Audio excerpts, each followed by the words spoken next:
Hi! ఈరోజు మనం పెసరపప్పు పాయసం ఎలా చేయాలో చూద్దామా?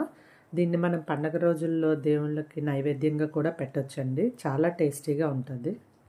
దీనికోసం ఒక గ్లాస్ పెసరపప్పు, ఒక గ్లాస్ బెల్లము, ఒక గ్లాస్ కొబ్బరి పాలు, కొంచెం సన్నంగా తరుక్కున్న కొబ్బరి ముక్కలు, కాజు, పిస్తా, బాదాం అండ్ కిస్మిస్. ఒక కుక్కర్ స్టవ్ మీద పెట్టుకొని దాంట్లో కొంచెం గీ వేసుకోండి. అందులో మనం ఆల్రెడీ తీసుకున్న పెసరపప్పుని వేసుకొని దీన్ని మనం ఫ్రై చేసుకోవాలి. పప్పు మాడకుండా మంచి స్మెల్ వచ్చి కలర్ చేంజ్ అయ్యేటట్టు మనం దీన్ని ఫ్రై చేసుకోవాలి. ఇప్పుడు దీంట్లో 3 గ్లాసెస్ వాటర్ వేసుకోండి. ఒకసారి అంతా కలిపేసుకొని మూత పెట్టేసి 4 విజిల్స్ వచ్చేంత వరకు మనం ఉడికించుకుందాం. ఇంతలోకి స్టవ్ మీద ఒక కళాయి పెట్టుకొని అది కొంచెం వేడైన తర్వాత దాంట్లో గ్లాస్ బెల్లం వేసుకోండి. అందులో ఒక గ్లాస్ వాటర్ వేసుకొని జస్ట్ బెల్లం కరిగేంత వరకు మాత్రమే వేడి చేసుకోండి.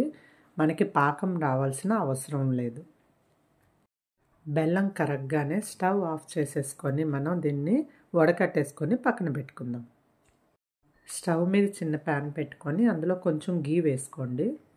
అందులో డ్రై ఫ్రూట్స్ అన్నీ ఒక్కొక్కటిగా వేసుకొని ఫ్రై చేసుకొని పక్కన పెట్టుకుందాం.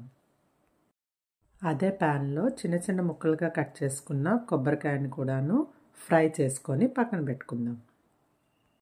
పప్పు బాయిల్ అయిపోయింది. ఇప్పుడు దీన్ని మనం పప్పు గుత్తితో కొంచెం స్మాష్ చేసుకుందాం. ఇలా స్మాష్ చేసుకున్న పప్పుని మళ్ళీ స్టవ్ మీద పెట్టుకొని అందులో కరిగించి వడబోసుకున్న బెల్లాన్ని ఇందులో వేసుకుందాం. దీన్ని మొత్తాన్ని ఒకసారి కలిపేసుకోండి. 5 మినిట్స్ తర్వాత మనం ఆల్రెడీ ఫ్రై చేసుకున్న కొబ్బరి ముక్కల్ని అందులో వేసేసుకొని ఒకసారి కలిపేసుకుందాం. కొబ్బరి ముక్కల్ని మిక్సీలో వేసుకొని కొంచెం వాటర్ వేసి దాని నుంచి తీసుకున్న పాలని ఒక గ్లాసు ఇందులో వేసేసుకుందాము. ఇది వేసిన తర్వాత మనం ఎక్కువసేపు స్టవ్ మీద ఉంచకూడదండి. 1 మినిట్ శుభ్రంగా కలిపేసుకొని అందులో కొంచెం ఎలాచీ పౌడర్, ఆల్రెడీ ఫ్రై చేసి పెట్టుకున్న డ్రై ఫ్రూట్స్ అన్నింటినీ వేసేసుకొని ఒకసారి కలిపేసి మనం స్టవ్ ఆఫ్ చేసేసుకుందాం. ఇలా సర్వింగ్ బౌల్లోకి తీసేసుకొని దీని మీద కొంచెం ఫ్రై చేసుకున్న డ్రై ఫ్రూట్స్ వేసేసుకుంటే మన ఎంతో టేస్టీ పెసరపప్పు పాయసం రెడీ అయిపోయింది. దీన్ని మనం భగవంతునికి నైవేద్యంగా కూడా పెట్టుకోవచ్చండి.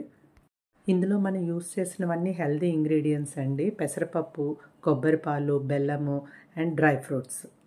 ఇది చాలా టేస్టీగా ఉంటుంది. మీరు ఈ రెసిపీని ఇంట్లో ట్రై చేసి టేస్ట్ ఎలా వచ్చిందో నాకు కామెంట్ చేయండి. ఇలాంటి మరిన్ని రెసిపీస్ కోసం నా ఛానల్ని లైక్, షేర్ అండ్ సబ్స్క్రైబ్ చేయండి. Thank you.